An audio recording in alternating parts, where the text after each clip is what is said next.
जे advance का probability का problem है. A fair die is rolled.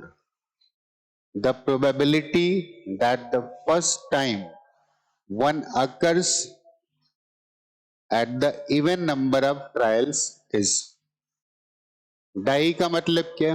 Fair die is rolled. तो उसमें तो 6 इक्वली प्रोबेबल आउटकम्स आते हैं. 1 आएगा, 2 आएगा, 3, 4, 5 या 6 आएगा. ठीक है ना? और इवन नंबर ऑफ ट्रायल करते हैं और बोलता है कि फर्स्ट ट्रायल में probability that the first time one occurs in even number of trial. इसका मतलब क्या है? पहली बार वन तब अकर करता है जब ट्रायल इवन नंबर में हो. जैसे इसने एक बार क्या किया, रोल किया, एक नंबर आया और वो वन नहीं था. फिर उसने दूसरी बार किया तो वन आ गया. इवन ट्रायल्स हो गए, 2 ट्रायल्स हो गए. ठीक है ना? अब क्या हो सकता है? वो पहली बार रोल करे, वन ना आए, दूसरी बार वन ना आए, तीसरी बार वन ना आए और चौथी बार वन आ जाए. तो ये भी इवन ट्रायल्स हो गए. 4 बार ट्राई किया उसने. राइट? इसके बाद अगला क्या हो सकता है? First, second, third, fourth, fifth और छठवीं बार में वन आए. ये भी इवन नंबर ऑफ ट्रायल्स हो गए. क्लियर हो गए? और ये प्रोसेस कहां तक जाने वाला है? ये इनफाइनाइट तक जाने वाला है. राइट? या तो ये अकर करेगा, या तो ये होगा, या तो ये होगा, या तो ये होगा, एंड सो ऑन. इसका मतलब डिजायर्ड प्रोबेबिलिटी जो भी है ना, हमसे जो भी पूछा गया है वो ये पूछा गया है कि हमने डाई को रोल किया और पहली बार वन नहीं आया. तो डाई में तो 6 आउटकम्स है ना. 1 है, 2 है, 3 है, 4 है, 5 है और 6 है. तो एक इवेंट मान लेते हैं वन आने की प्रोबेबिलिटी. प्रोबेबिलिटी कि वन आए. तो वन आएगा तो 6 वेज है ना. 1 डिवाइडेड बाई 6. तो प्रोबेबिलिटी कि वन ना आए and that probability will be 5 divided by 6. इसको 1 में सब्ट्रैक्ट कर दो या सीधे बोलो बाकी में से 5 में से कोई आउटकम आ गया. तो फर्स्ट टाइम वन नहीं आया, सेकेंड टाइम वन आया. इसका मतलब वन ना आने की प्रोबेबिलिटी 5/6 और इसके बाद वन आ गया विद द प्रोबेबिलिटी 1/6. इसके बाद दूसरा केस क्या था?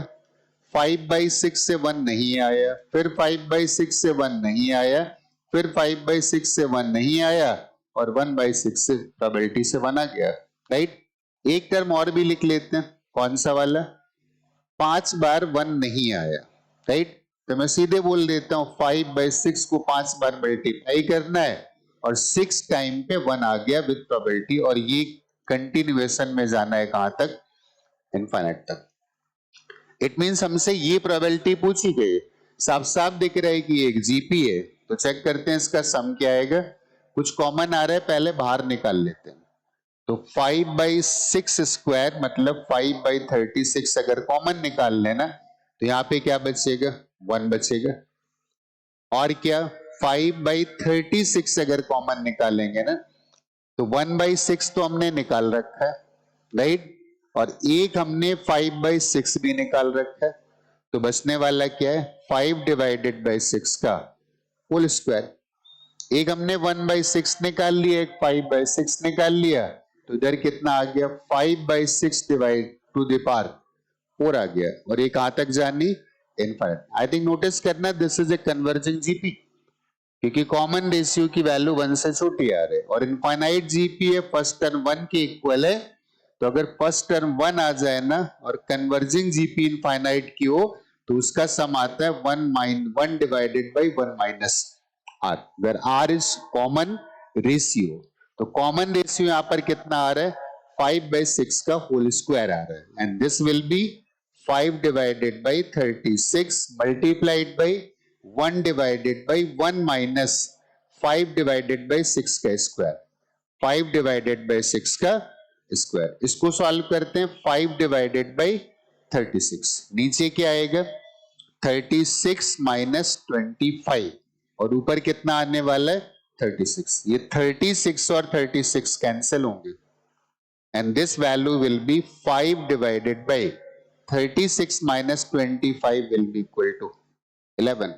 Then required probability will be equal to how much? 5 divided by 11 and D part will be the correct answer. उम्मीद है समझ में आ गया होगा.